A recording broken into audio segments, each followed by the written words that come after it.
우리 주님께서 공생의 마지막 십자가를 지시기 위해서 예루살렘에 입성하게 될 때 많은 무리들이, 예수님의 은혜를 입었던 무리들이 손에 종려나무 가지를 꺾고 또 자기들의 겉옷을 이렇게 깔고 또 나귀 타고 들어오시는 주님을 호산나 찬송하리로다 노래하고 찬송하며 시편에 나온 왕 중 왕 되신 우리 주님을 찬양하는 그런 장면들이 오늘 나타나 있습니다. 어찌 보면 왕들이 전쟁에 승리하고 나서 이후에 이제 그 성에 들어올 때 많은 백성들이 퍼레이드 하면서 영광 중에 그 왕을 영접하는 그런 모습을 보여주고 있습니다.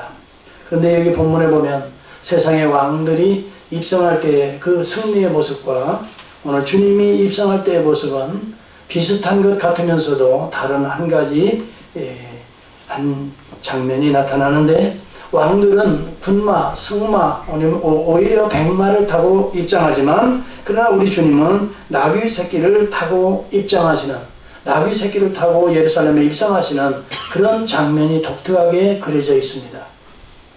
그런데 여기 성경에 보면은, 여기 본문의 21장에 보면은 예수 그리스도가 나귀 새끼를 타고 입성하시는 그 장면을 성경이 응하게 하려 함이라 라고 말씀합니다. 이것은 하나님의 말씀, 예언된 말씀이 예수 그리스도 안에서 응하게 하기 위해서. 그러면 어떤 예언의 말씀입니까? 스가랴의 9장 9절의 말씀입니다. 인류를 구원하기 위해서 예루살렘에 입성하시는 그 메시아 하나님의 아들은 나귀 새끼를 타게 될 것이다 라고 예언을 했어요. 그래서 예수님이 나귀 새끼를 타심으로 그분이 곧 인류를 구원할, 죄로부터 사망으로부터 저주로부터 우리를 구원할 우리 주 하나님의 아들 메시아이심을 스스로 입증하시고 계시는 것입니다.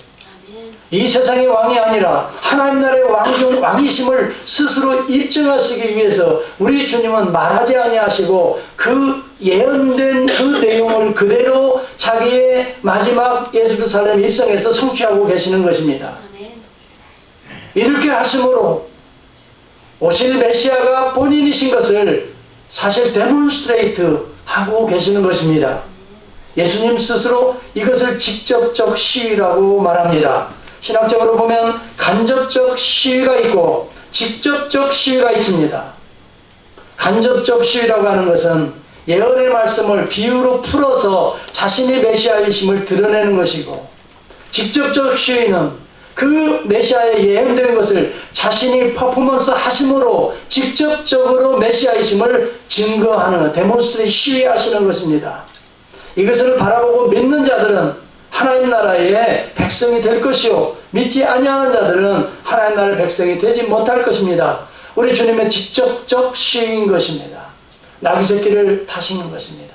이것은 예언된 하나님의 아들 메시아가 오실 때에는 나귀 새끼를 탈 것이다 라고 스가랴서 9장 9절에 예언했습니다.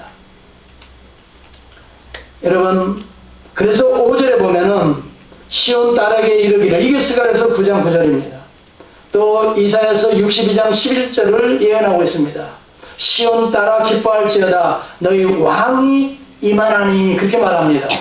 그런데 스가랴서 9장 9절에는 그 왕이 어떻게 임하는가를 소개합니다. 내 왕이 내게 임하나니 그는 겸손하여 나귀 곧 멍에 매는 짐승의 새끼를 타도다. 이 예언을 예수님이 직접적으로 퍼포먼스 하심으로 자신이 메시아이심을 데몬스트레이트 시위하시는 것입니다. 그래서 나귀 새끼를 끌고 오라고 말합니다. 누가 뭐라고 하면 주께서 쓰시겠다고 하라 말합니다. 주는 여호와 하나님 큐리오스를 말합니다. 하나님이 쓰시겠다 하라고 말씀하는데 하나님의 명령에 다 순종하고 있는 모습을 보여줍니다. 누가 남의 자기 나귀 새끼를 남에게 달라고 하면, 그리고 그 나귀는 그 마을의 공동체로 공동으로 쓰는 나귀입니다. 그래서 임자들이라는 말들을 다른 복음서에서는 하고 있습니다. 임자가 혼자가 아니라 여러 명입니다. 그것은 그 마을에서 이 나귀를 공동으로 구입해서 같이 쓰는데 어느 한 사람도 가지고 가지 말라고 말을 못합니다. 주님이 마지막 퍼포먼스 하실 때는 모든 만물이 순종하게 되어 있습니다. 주께서 쓰시겠다 하라. 주님의 말씀 한마디면 모든 만물이 순종하는 것입니다. 바람아 잠잠하라 하면 바람, 파도, 풍랑까지도 순종하는 것입니다. 오직 예수 그리스도가 왕중왕이요 주님이시기 때문이요 창조주 하나님이시기 때문에 그런 것입니다. 어느 누구도 거부하지 않습니다. 그리고 그 나귀 새끼를 가져갑니다. 자, 그러면 왜 스가랴서 9장 9절에 이 하나님의 아들로 오실 그가 나귀 새끼를 타야만 합니까? 왜 하필 나귀 새끼를 탑니까? 이유가 있습니다. 나귀 새끼를 통해서 예수 그리스도의 왕중왕의 속성을 설명해 주려고 했던 것입니다. 여러분, 나귀 새끼입니다. 특별히 나귀입니다. 그런데 여기 본문에 보면은 겸손하여서라고 말합니다. 세상의 왕들은 교만합니다. 세상에 전쟁에 이기고 났으면 승리에 교만합니다. 또한 세상의 왕들은 다른 사람들의 영광을 받기 때문에 보이지 않게 교만한 마음이 있습니다. 그러나 주님은 자신이 십자가를 지시고 죄로부터 사망으로부터 죽음으로부터 우리를 자유케 하실 왕이시기 때문에 하나님이 이 땅에 오신 그 자체가 겸손하시기 때문에 하나님이 사람이 되신 그 자체가 예수 그리스도의 겸손이시지 않습니까? 사람이 또한 종이 된 그 자체가 종이 되어서 마침내 십자가에 죽는 그 자체가 예수 그리스도의 모든 품성 하나하나가 그의 삶의 하나하나가 사실은 겸손한 삶의 모습을 우리에게 소개해주고 있지 않습니까? 여러분, 나귀와 여러분 군마, 승마를 아니면 백마를 비교해 보십시오. 한량없이 미천한 동물에 불과합니다. 누가 나귀를 보고 멋있다, 이쁘다고 하는 사람이 있어요. 백마를 보고 멋있다, 아름답다. 그러나 주님은 백마를 타지 않았습니다. 군마를 타지 않았습니다. 우리 주님은 나귀 새끼를 타셨습니다. 이것을 통해서 겸손하신 그리스도의 모습을 보여주고 있는 것입니다. 여러분, 나귀 새끼는 아무리 커봐야 1.2m라고 합니다. 우리보다 키가 작아요. 목도 굵고 귀가 크고 볼품이 없습니다. 누구 하나 그렇게 무슨 귀엽게 여길 곳이 하나도 없습니다. 우리 주님이 그러한 모습으로 이 땅에 오신 것입니다. 그것을 보여주고 있는 것입니다. 여러분, 말이라고 하는 것은요, 또 칭찬해주고 잘 쓰다듬어주지 않으면 말이 또 이렇게 성질을 부린다네요. 난 그거 몰랐는데. 그래서 앞발을 팍 들어버린대요. 아니면 자기가 기분 나쁘면 뒷발로 팡 차버리고. 그런데요, 나귀는 평생에 앞발을 드는 적이 없고 뒷발을 차는 적이 없대요. 그저 때리면 맞고 묵묵히 짐을 싣고 사람을 싣고 운반하면서 때리면 가는 그런 나귀 새끼, 최고의 겸손의 모습을 보여주고 있는 것이에요. 그래서 예수님이 어떤 군마를 타고 입성하시는 게 아니에요. 주님은 그저 나귀 새끼예요. 그것도 멍에 맨 짐승의 새끼라고 말합니다. 멍에 아래서, 십자가 아래서 묵묵히 순종하는 그리스도의 모습을 말씀해주고 있는 것입니다. 여러분, 진정한 종려주일의 영성이 뭘까요? 따라서 합시다. 겸손의 영성이다. 이 나귀가 우리에게 보여주는 건 겸손인 거예요. 우리 예수 그리스도가 보여주는 게 겸손의 영성을 나귀를 통해 그리스도의 모습을 보여주는 거예요. 속성을 보여주는 거예요. 세상의 사람들은, 세상의 왕들은 겸손하지 않습니다. 사실 아무리 겸손한 채 해도 항상 높은 자리, 높은 지위, 그 권세가 그를 그렇게 만들어 가는 것입니다. 우리 주님은 마태복음 11장 29절에 나는 마음이 온유하고 겸손하니 그랬습니다. 나의 멍에를 메고 내게 배우라라. 오늘날 교회가 겸손의 영성이 필요합니다. 우리 모두가 서로 낮은 자의 위치에 놓이기를 힘쓰는 것이 교회가 추구해야 될 영성이라는 것입니다. 여러분, 교회가 부해지는 것이 아닙니다. 여러분, 마태복음 11장 19절에 보니까 예수님은 누구와 함께 있기를 즐거워했습니다. 보라, 먹기를 탐하고 포도주를 즐기는 사람이여 세리와 죄인의 친구라라고 말합니다. 잘 나가고 돈 있고 멋있는 사람들과 예수님이 가까이 하지 않았습니다. 힘들고 어렵고 고난받고 제일 비천한 곳에 우리 예수님이 함께하고 그들의 아픔과 눈물을 닦아주셨던 분이 우리 주님이십니다. 교회는 이러한 겸손의 영성을 회복해야 될 줄을 믿습니다. 오늘날 교회가 관심을 가져야 될 자가 가장 비천한 자들입니다. 가장 고통 속에 있는 자들입니다. 오늘 여러분이 한 주간 동안에 우리의 높아진 마음들을 내려놓는 절기가 사실은 고난주간이요 종려주일인 것입니다. 우리 주님은 빌립보서 2장에 보면 하나님이지만 하나님의 본체시지만 그렇습니다. 너희 안에 이 마음을 품으라.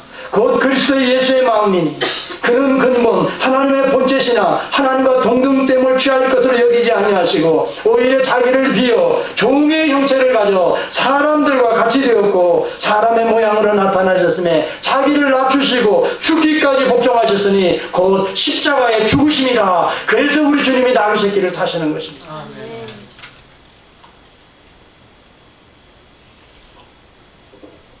제가 좋아하는 시인 가운데 한 사람이 김춘수입니다. 그분의 꽃이라는 시가 있습니다.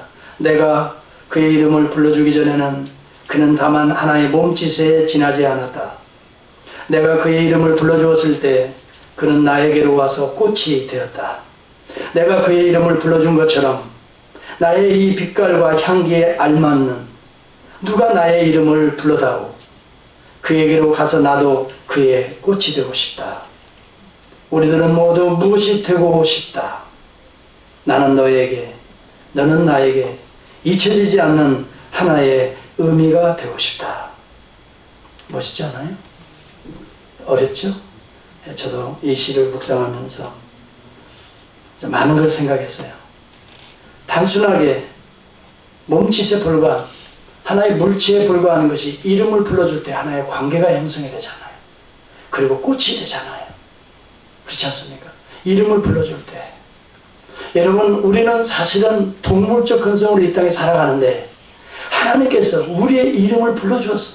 우리의 이름을 불러주고 우리에게 다가와서 우리의 손을 내밀어서 우리의 손을 잡아줄 때 우리의 심령에 꽃이 된 것을 믿습니까? 네. 우리의 심령에 꽃이 돼. 마국간과 같은 그곳에서 우리 주님이 내려오셔서 사람이 되시고 남들이 싫어하는, 남들이 미워하는, 어쩌면 남들이 불길하게 생각하는 그곳에 가서 그들의 이름을 불러주면서 그들의 인생을 피우는 꽃을 만들어 주시지 않습니까? 저는 그래서 이 시를 통해서 그리스도의 모습을 보았다는 것이에요. 사실 김춘수 씨가 신앙인입니다. 그래서 그 나의 하나님이라는 시를 썼어요. 사랑하는 나의 하나님, 당신은 늙은 비에다. 뭐 그렇게 하면서 시작되는 거예요. 손바닥에 못을 박아 죽일 수 없고 죽지도 않는 사랑하는 나의 하나님이시다. 당신은 또 대낮에서도 옷을 벗는 여리디 여린 순결이시다. 그러면서 시를 쓴 시집 초용에 나오는 시인데요. 무슨 얘기 하려다가 시도 또 빠져가지고 이름을 불러줄 때 꽃이 되었다. 참 그게 상당히 의미가 있어요. 예.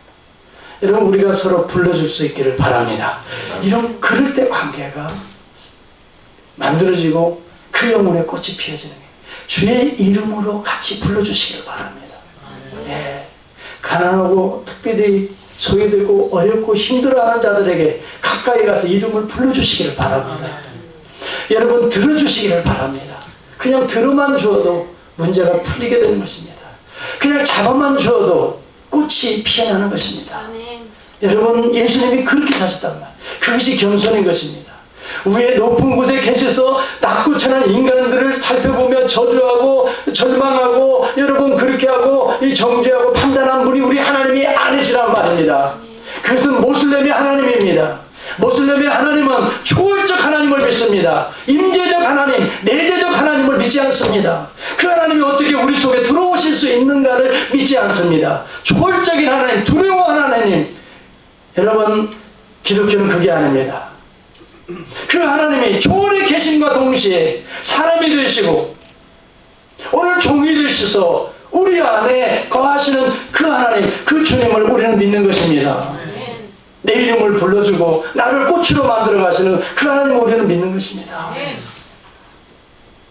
그래서 우리 주님은 온유와 겸손을 실제적으로 삶으로 실천했습니다. 여러분, 온유와 겸손은 말로 하는 게 아니잖아요. 그리고 사람들 앞에서 이래요, 아이고, 안녕하십니까 이런다고 해서 여러분 온유와 겸손이 아니에요. 온유와 겸손, 온유라는 말을 제가 마태복음 5장 강의할 때 설명했어요. 프라우스라는 단어예요. 겸손이랑 같은 의미의 개념이 있어요. 무슨 말이에요? 힘이 없는 게 온유가 아니에요. 연약한 게 온유가 아니에요. 강렬한 힘이, 강력한 힘이 잘 다스려져서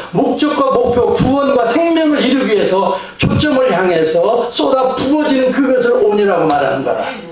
제가 그때 설명을 해서 기억이 나실지 모르겠어요. 예수님이 예수님 힘이 없는 분이 아니에요. 예수님이 나약한 분이 아니에요. 로마 군병에게 잡혀서 처절하게 십자가에 죽을 만큼 그렇게 무능한 그분이 아니에요. 십자가는 우리의 죄를 대속하는 신앙의 형태예요. 거기에서 예수님이 자신을 복종시킨 거예요. 이게 온유인 거예요. 그래서 죽기까지 복종하신 그분을 예수 그리스도의 마음이라, 이 겸손한 마음으로 서로 섬기라고 빌립보서 2장의 빌립보 교회 성도들에게 설명하는 가운데 그리스도의 마음이 나왔던 거죠. 여러분, 또 하나가 있습니다.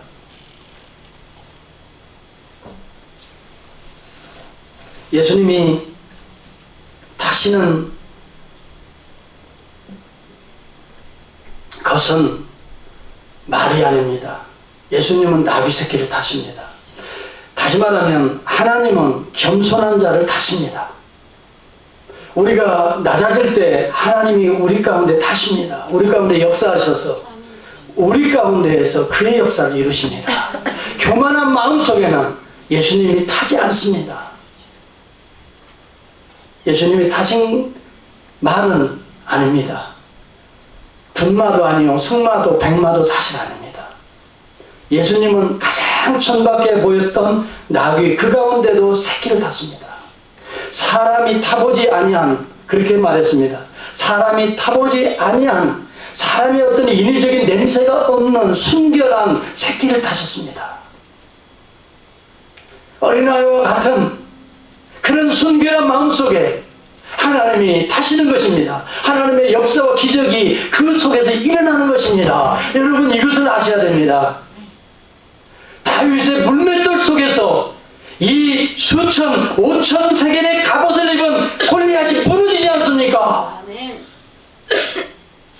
여러분, 우리의 인위적인 모든 5천 세겔의 갑옷을 벗어 던지고 순수한 이 심정으로 주님만을 바라보고 주님만을 의지하는 바로 그 다윗의 물맷돌이 여러분 될 때에 하나님의 놀라운 역사가 여러분을 통해서 세상을 통해 이기게 하시는 것이란 말입니다.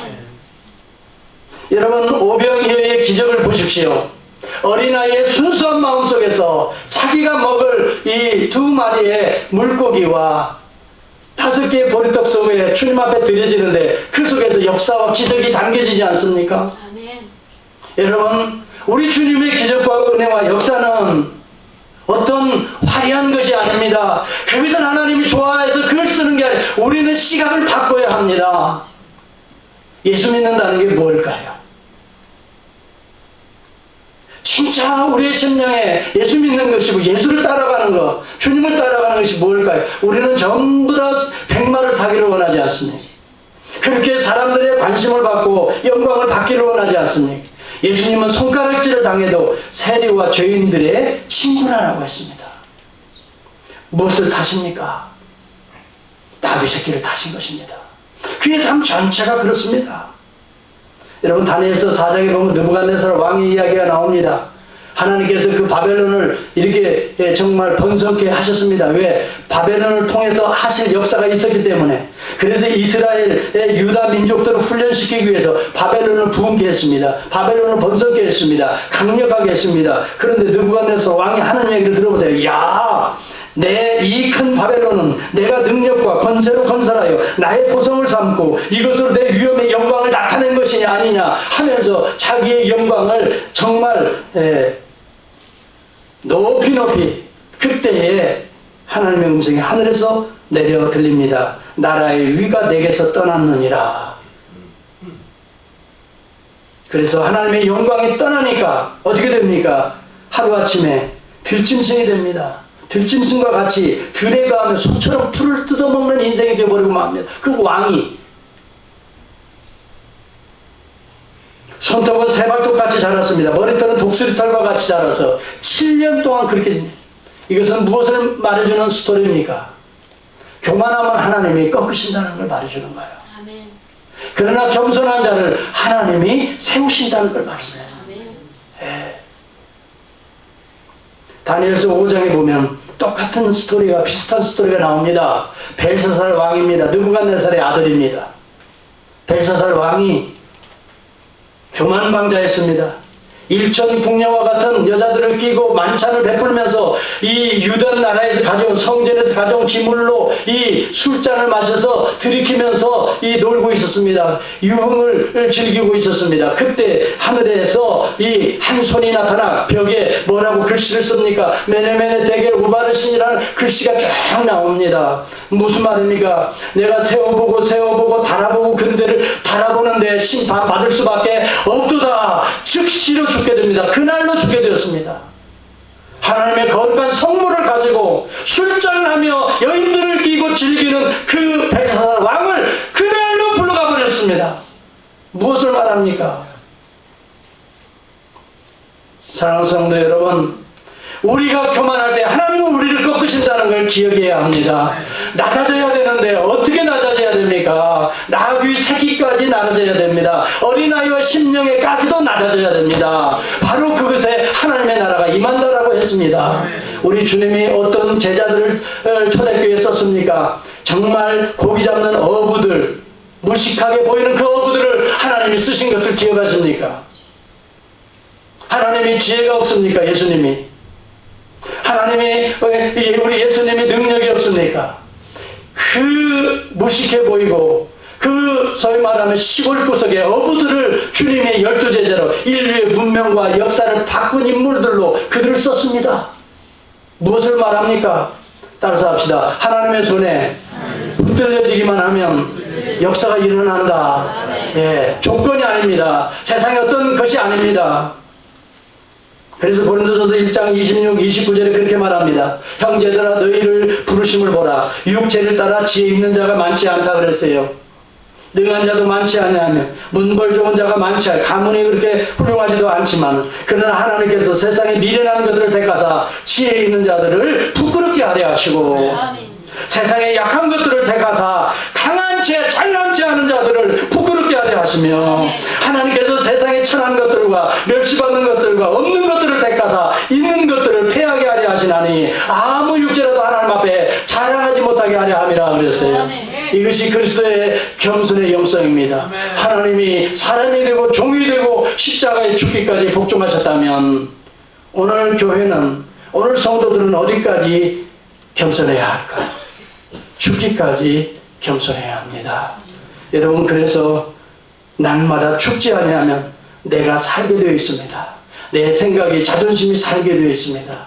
오늘 이 한 주간은 또 우리의 남은 생에는 우리의 모든 것들을 십자가에 못 박는 은혜로운 겸손의 영성이 회복되는 저와 여러분 한 주간이 되기를 바랍니다. 여러분 먹고 싶은 것도 절제하며 금식하며 때때로 여러분 낮아지기를 바랍니다. 너무 좋아하는 것도 포기할 줄 알아야 되는 것입니다. 이런 기간은 이래서 영성의 훈련의 기간인 것입니다. 예수님이 나귀의 새끼를 타듯이 높아진 우리의 심령들을 내려놓는 기간이라 이 말입니다. 여러분 한 주간만 그렇게 하는 것이 아닙니다. 우리 평생을 그런 심정으로 예수님과 함께 나귀 새끼를 타야 되는 것입니다. 세상 사람들과 함께 어떤 군마 백마를 타는 것이 아닙니다. 미안하지만 우리 교회가 가는 방향이 그것입니다. 여러분과 제가 추구해야 될 신앙의 여러분 이상이 바로 그런 것입니다. 어떻게 하면 내가 예수를 닮아서 살 수 있을까? 인자가 온 것은 섬김을 받으려 함이라 아니라 도리어 섬기려 하고 자기 목숨을 많은 사람의 대성물을 주려 함이라. 예수님이 이 땅에 오신 것은 섬김을 받으려 함이 아니라 섬기려 하고 자기 목숨을 많은 사람의 대성물로 주려 함이라. 이 목적을 가지고 이 땅에 오셨습니다.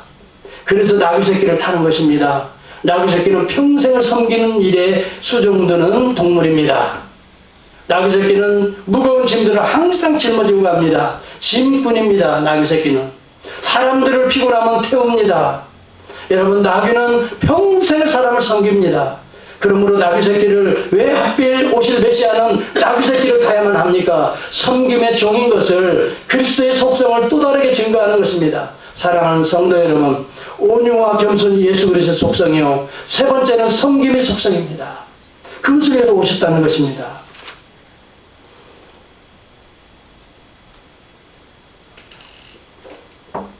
세베대의 어머니가 이제 우리 예수님 앞에 이제 마지막 참 만찬에 특별히 그 성만찬의 그런 기간인 것 같아요. 예루살렘에 입성해서 뭐라고 말합니까? 드디어 많은 사람들이 예수 그리스도가 기적을 보고 예수 그리스도의 능력을 보고 죽은 자도 살리는 걸 보고 이제 예루살렘에 입성했으니 드디어 예루살렘에서 왕이 되려나 보다 하고 호산나 다윗의 왕이여 우리 민족을 우리를 구원해서 이 로마의 압제에서 구원하소서 이렇게 막 찬양하고 이제 그런 가운데 예수님의 만찬이 이어질 것 같아요. 그래서 드디어 예수님이 왕으로 등극하는데 그때가 되면 우리 큰아들은 우편에 작은 아들은 좌편에 이렇게 앉게 해달라고 간청하는 장면이 마태복음 20장에 나오지 않습니까? 뭐라고 말합니까? 참으로 우리 주님은 그렇게 말합니다. 너희가 알지 못하는도다 그랬어요. 나의 마시려는 잔을 너희가 마실 수 있느냐? 마치 축제의 잔인 줄 알고 축배의 잔인 줄 알고 왜 우리가 그걸 못 마십니까? 라고 말합니다. 그때 말합니다. 나의 마시려는 이 잔은 축배의 잔이 아니야. 십자가의 피야, 피. 이 피를 네가 죽음을, 희생을, 섬김을 마실 수 있겠느냐? 오늘날 우리 교회들이 여러분 이 주님과 함께 이 잔을 마실 때 진정한 승리의 잔이 될 줄을 믿습니다. 예수님의 승리, 예수님의 영광은 바로 이 십자가의 길에서 나타났던 것입니다. 섬김의 길에서 나타났던 것. 이게 기독교의 진리요. 그래서 말합니다. 마태복음 20장 25절에 말합니다. 이방인의 집권자들이 저희를 임으로 주관하고 그 대리인들이 저희에게 권세를 부리는 줄을 너희가 알거니와 너희 중에는 그렇지 아니하니 하나님 나라는 그렇지 않다는 거예요. 너희 중에 누구든지 크고자 하는 자는 따라서 합시다. 너희 중에 누구든지 크고자 하는 자는 너희를 섬기는 자가 되고 그렇습니다. 하나님 나라는 세상 나라와 이렇게 다른 것입니다. 그런데도 오늘날 교회가 뭐합니까? 섬기려 하지 아니하고 섬김을 받으려고 합니다. 여러분 영광을 너무 좋아합니다. 그렇죠? 저도 그렇고 여러분은 안 그러시겠죠. 저도 그러니까. 참 좀 그런 면이 있어요. 항상 그래서 회개하면서도 그래요. 예. 어디 가면 사진 찍을 때 어디에 찍고 싶어요? 예. 주인공 방에. 거기. 예. 그렇죠? 어디에 가면 또 의자가 싹 있으면 제일 좋은데 어디요? 저 자리를 좀 앉고 싶어. 그걸 다 마음 똑같아요. 주님이 뭐라고 말해요? 그 자리에 앉지 말라 그랬어요. 거기 앉아있다 다른 사람이 와서 저리로 내려가라 할까 보니까 그 자리에 앉지 말라. 네. 뭐요? 어느 분은 그래요. 어느 교회 갔더니 이 자리는 예수님이 앉는 자리라고. 그래서 당회장은 우리 예수님이라고. 예. 담임 목사는 우리 예수님이라고. 예. 그랬더니 또 그걸 가지고 시비 걸었어. 당회장이 예수님이다 이거야. 자기를 예수님이라고 했다 이거야. 그래가지고 고소했어요. 말이 됩니까 이게? 아니 그분이 이야기한 얘기는 이게 내가 지금 말하면 여러분 웃어버리죠. 근데 그렇게 웃을 일들이 지금 총회 노예에서 일어납니다. 그러니까 정신 차린 목사들이 있어야 됩니다. 왜? 평소에 마음에 안 들었는데 그 몇 가지 말 때문에 그런 거예요. 우리 교회는 하나님이 우리 교회 당회장입니다. 예수님이 당회장입니다. 담임 목사입니다. 성령님이 담임 목사입니다. 그랬더니 담임 목사가 성령님이라고 했다. 자기를 신격화했다. 담임 목사가 예수님이라고 했다. 담임 목사가 하나님이라고 했다. 이단이다. 그렇게 해서 고소를 했는데 그게 세상에 노예에 올라가가지고 아무리 설명을 하는데도 목사님이 그런 의미가 앞뒤의 문장이 내가 만약 그렇게 했다면 여러분 이해하죠? 우리 교인들은 다 이해하죠? 예. 우리 교회 당회장이 누구예요? 최동진 목. 예, 이렇게 하면 우리 예수님을 그렇게 생각하자는 말이에요. 그래서 우리 교회 담임 목사는 우리 예수님, 성령님이시다 이렇게 말을 하면 내가 성령이라는 말이 아니라 이 말이에요. 예수님이 우리 교회를 통치하시고 예수님이 우리 교회를 인도하시고 예수님이 우리에게 능력과 지혜를 주셔야만이 목회가 가능하기 때문에 성도들이 하나 될 수 있기 때문에 우리 교회의 담임 목사님은 사람이 아니고 우리 예수님이 됐으면 좋겠다. 성령님이 됐으면 좋겠다. 하나님이 되셨으면 좋겠다. 그 말을 그렇게 표현했는데 담임 목사가 성령이라고 하나님이라고 예수님이라고 그래서 고소를 했어. 그랬더니 판결이 어떻게 나온 줄 아세요? 근신하라고 판결이 나왔어요. 이런 시대입니다. 지금 여러분 정신 차려야 됩니다. 네.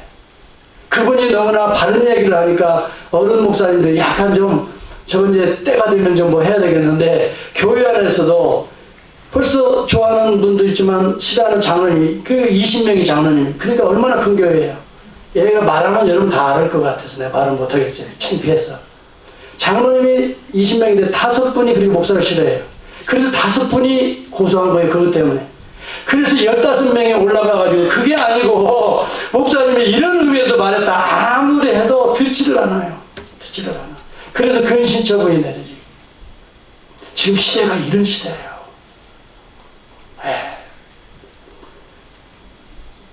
무슨 얘기가 다 거기까지 갔는지 모르겠네. 여기는 겸손하지 않으면 안 되겠다. 겸손해야 된다. 진짜 우리가 평생 붙들고 살아야 될 훈련이 빌립보서 나는 2장이라고. 예수님 바라보면 해결돼요. 예수님이 어떻게 했어요? 하늘의 영광 본체 하나님이시나 사람이 됐다. 사람이 되고 종이 되었다. 죽기까지. 그래서 사도 바울이 나는 날마다 죽노라 그런 거예요. 우리 인성을 갖고 있기 때문에 우리의 교만이 항상 올라오잖아요. 그렇기 때문에 나는 날마다 죽노라 그랬어요. 내 육체의 정욕과 내 정과 욕심을 십자가에 날마다 못 박노라. 또 그렇게 얘기를 했어요. 누가 그랬어요? 사도 바울이. 위대한 사도가 그 정도 얘기하면 여러분은 박을 거 없지요? 다 훌륭하시니까. 사도들이요 그렇게 얘기할 정도면 우리는 범인 아니에요. 날마다가 아니라 매 분초마다 박아야 될 줄을 믿습니다. 매 분초마다 여러분 순간순간마다 주여 나를 십자가에 못 박게 해달라고. 남아프리카 공화국 아시죠? 인종차별 정책이 수백 년간 이렇게 이어져 왔던 남아프리카 공화국에서의 아파테이트 정책이라고 그랬어요. 인종차별 정책. 한참일 때에 흑인 교회가 조그마한 마을에 하나 있었어요. 홀리 처치 오브 자이온이라는, 그러니까 거룩한 시온의 교회라는 이름의 흑인 교회가 있었는데, 그날 목회하는 목사님이 다음 주일에는, 이번 주간은 우리 예수님의 순환 종료주일이고 고난주가 있습니다. 여러분들이 정말 섬겨야 된다고 하는, 예수님을 바라보며 섬겨야 된다고 설명하면서 여러분들이 섬길 수 있는 자를 생각해서 다음 주에는 세족식, 가장 더러운 발을 닦아주는 세족식을 하겠습니다. 광고를 냈는데, 그 다음 주일에 백인이 들어왔어요. 흑인교회는 백인이 못 들어요. 들어오면 백인이, 이 사람 백인 사회에서 이게 소위 말하면 엑스커뮤니케이션이 되잖아요. 예, 지금 정책을 어겼기 때문에. 그런데 그분이 누구냐면 올리버라고 하는 분인데, 이분이 그 지역의 판사예요. 그리고 실제적으로 그 나라의 대법원장으로 이미 이렇게 내정이 되어 있어요. 그 당시에. 근데 이분이 들어왔어요. 이분이 들어와서 한 흑인 여자 앞에 무릎을 꿇어요. 그리고 그 발을 싹 닦아주는 거예요. 그러면서 눈물을 흘려요. 너무 고맙다고 감사하다고. 누구냐면 이분이 자기 집에서 당시에 종살이하고 있는 여인이었어요. 할 수 없이 자기 집에서 이렇게 돌봐주는 여인으로 이렇게 일을 하지만은 신앙적인 면에서 볼 때는 그분의 그 사랑, 은혜를 많이 덧입고 있어서 흑인을 발을 닦아줬단 말이죠. 눈물을 닦아줬어요. 그 사실이 얼마나 알려지겠어요. 즉시로 판사직에서 쫓겨났습니다. 그리고 대법원장직은 없는 것이 되어버리고 말았습니다. 지역 판사에서 엑스커뮤니케이션 됐습니다. 왜? 백인이 흑인 발을 닦아줬다 이거예요. 있을 수 없는 일이 일어났다. 즉시로 자기는 사회에서 매장이 된 겁니다. 너무나 충격적인 이 내용을 어느 기자가 질문했습니다. 그때 뭐라고 말한지 아세요? 나는 예수 그리스도를 닮아가려면 아직도 그렇습니다. 나는 주님을 닮고 싶을 뿐입니다. 그랬어요. 여러분, 세상에 어떤 정책이나 어떤 윤리나 철학이 아니에요. 여러분, 예수 믿는 저와 여러분은 예수님을 닮아가는 거예요. 할렐루야. 여러분, 그게 교회인 거예요. 그게 참 교회인 거예요. 세상의 문화와 세상의 철학을 우리가 닮아가는 게 아니에요. 우리 이 강단에서 여러분 세상적인 어떤 지식을 빼어가는 것이 아니에요. 이 세상에서 행복론을 가르치는 것이 아니에요. 이곳에서 잘 먹고 잘 사는 여러분 성공의 비결을 가르쳐주는 것이 아니에요. 그러려면 우리 교회를 잘못 왔어요. 이곳에서는 예수가 누구인가를 증거하고 예수가 여러분과 어떤 관계인가를 증거하고 그 예수가 우리가 따라가야 될 마지막 유일한 길이요 진리요 생명이신 것을 말씀하는 것이 이 강단이고 저와 여러분은 함께 주님을 따르는 것이에요. 이게 교회인 거예요. 여러분 집에서도 섬길 수 있기를 바랍니다. 아멘. 여러분 섬김이라는 것은 엄청난 게 아니에요. 집에서 우리 한국 남성들 보면 물 떠와. 여러분 물을 자기가 가서 떠먹어야지 왜 물 떠와 그러고 그럽니까? 같이 고생하는데. 그리고 여성분들이 아내들이 수고해서 요리 여러분 밥 한 끼 하는 거 쉬운 게 아니에요. 참 매일 하루에 3끼씩 그거 어떻게 맨날 똑같은 거 할 수도 없고 신경 많이 쓴다. 그렇게 해서 접대했으면 설거지는 당연하게 해야 될 거 아니에요. 그런데도 밥 먹고 그냥 또 텔레비 켜놓고 피곤한 거 뭐 남자는 피곤해. 다 여성들이 피곤하죠. 여자들한테 잘해야 됩니다, 여러분. 아멘. 요즘에 7가지 속담이 전해져 내려오고 있는 거 아세요? 인명이면 제초라 그랬어요. 남자의 운명은 아내에게 달렸다 그랬대. 진인사 대천명이래. 최선을 다한 후에 아내의 명령을 기다리라. 처와 만사성이라 그랬어요. 아내와 화목하면 만사가 순조롭다, 형통한다. 아멘 하는 사람 있어 벌써? 지성이면 감춰라 그랬어요. 정성을 다하면 아내가 감동한다는 얘기예요. 처하 태평이라 그랬어요. 아내 아래에 있으면 만사가 평안하다 그랬어요. 순처자 흥하고 역처자 망한다 그랬어요. 아내에게 순종하면 흥하게 되고 아내에게 거스르면 망하게 된다 그랬어요. 회개하라 초국이 가까웠느니라 그랬어요.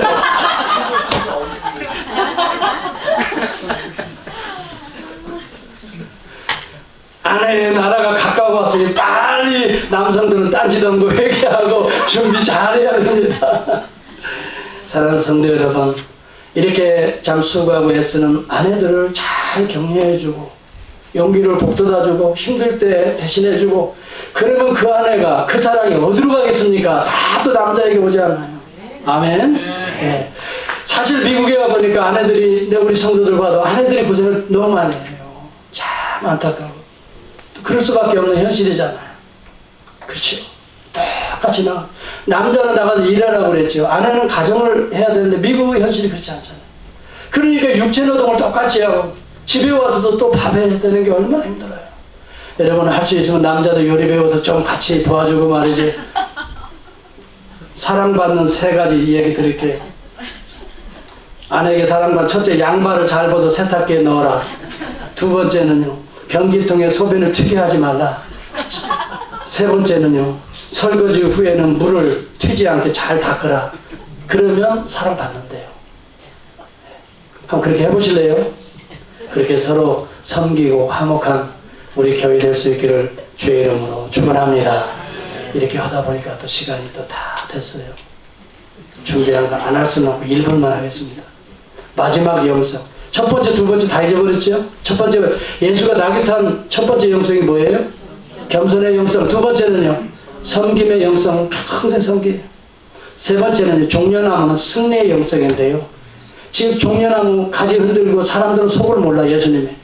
나귀 새끼 타고 지금 어디로 가려고 들어오는 거예요? 죽으러 가는 거예요. 따라서 죽음이 승리이다. 그걸 알아요. 따라서 죽음이 영광이다. 여러분 하나만 성경 찾아보세요. 여러분 요한복음 빨리 찾아보세요. 요한복음 20장 찾아보세요. 12장 23절 찾아보세요.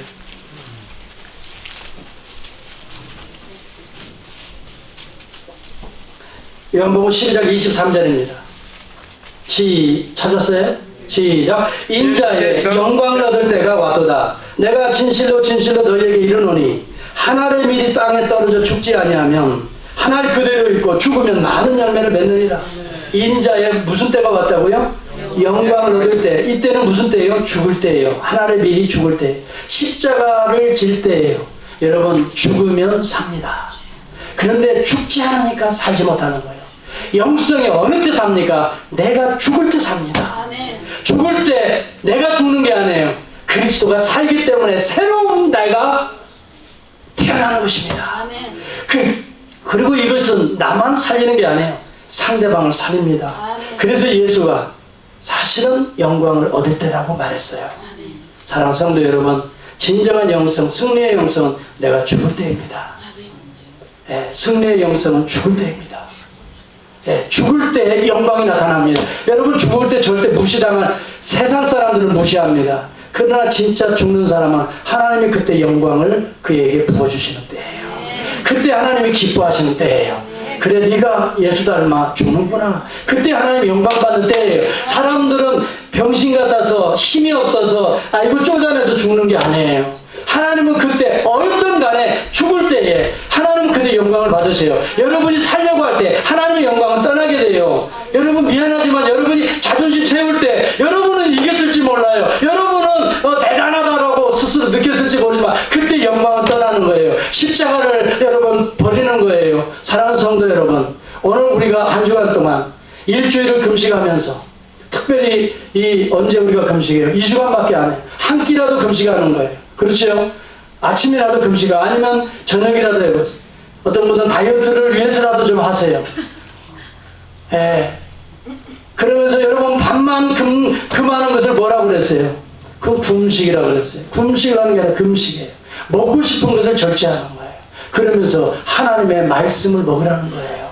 그 시간에, 그 짧은 시간에 한번 하나님의 말씀을 먹고 새벽 기도에 나와서 여러분 예수님이 입성하신 후에 무슨 매일매일 어떠한 일이 일어나는가를 제가 그날은 특별히 그걸 설교해요. 나와서 같이 듣고 그 시간에 같이 예배드리고 또 기도하고 정말 하나님 앞에서 내려놓은 걸 다 내려놓고 그리스도의 영으로 다시 채워서 다시 살아서 이제 부활의 영광에 다 참여할 수 있는 복 있는 성도들이 되시기를 진심으로 축복합니다.